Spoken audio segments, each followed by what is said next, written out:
JK Yadav Films present.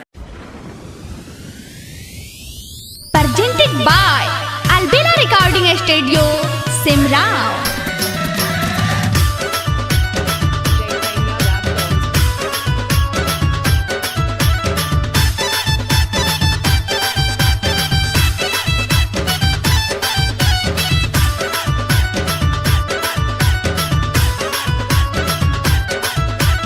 चढ़ल जबानी छोहबरो बनाइले तबे सूरतिया खिलतौगे।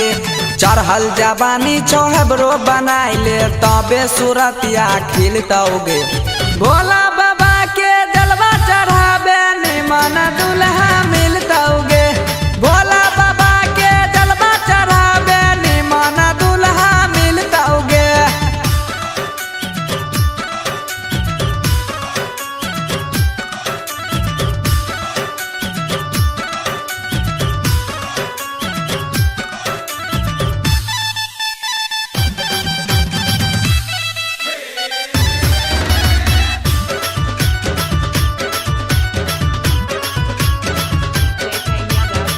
बड़नी मन लागै छै गोरी सूट सालाबाद में। पोरे पोरे कसाइल छौ देहिया सोलही के उमार में।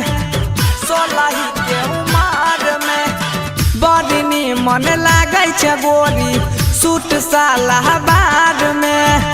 पोरे पोरे कसाइल छौ देहिया सोलही के उमार में। छेना के रसनियन गाड़ी के गोरी धाई के टप से न गिलतौगे।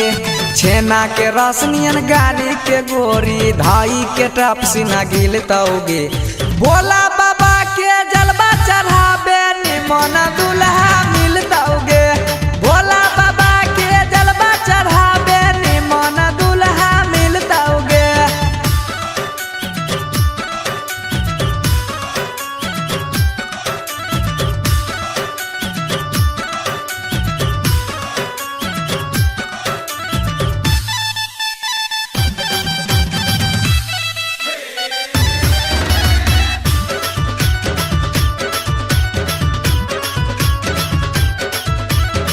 पहले पहले कके सोमारी करिहे दिल से पुकार गे।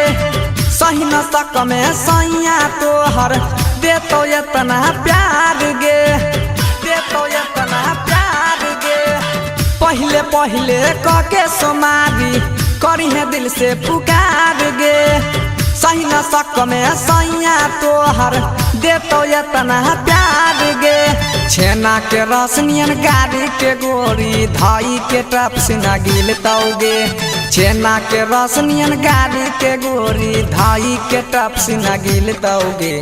भोला बाबा के जलवा चढ़ाबे निमन दुल्हा मिलतौगे। भोला बाबा के जलवा चढ़ाबे निमन दुल्हा मिलतौगे।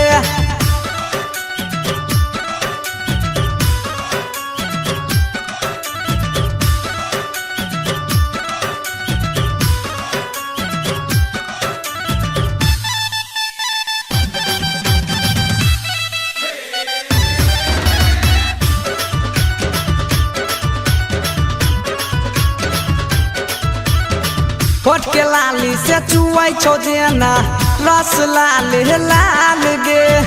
कसमस करै छौ जवानी चढ़ते नया साल गे।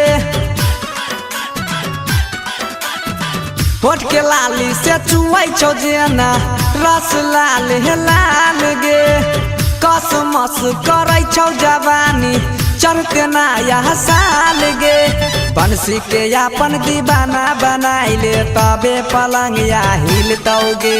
राजा के अपन दीवाना बनाइले तबे पलंगिया हिलतौगे। भोला बाबा के जलवा चढ़ाबे निमन दुल्हा मिलतौगे। भोला बाबा के जलवा चढ़ाबे निमन दुल्हा मिलतौगे। भोला बाबा के जलवा चढ़ाबे निमन दुल्हा मिलतौगे। JK Yadav Films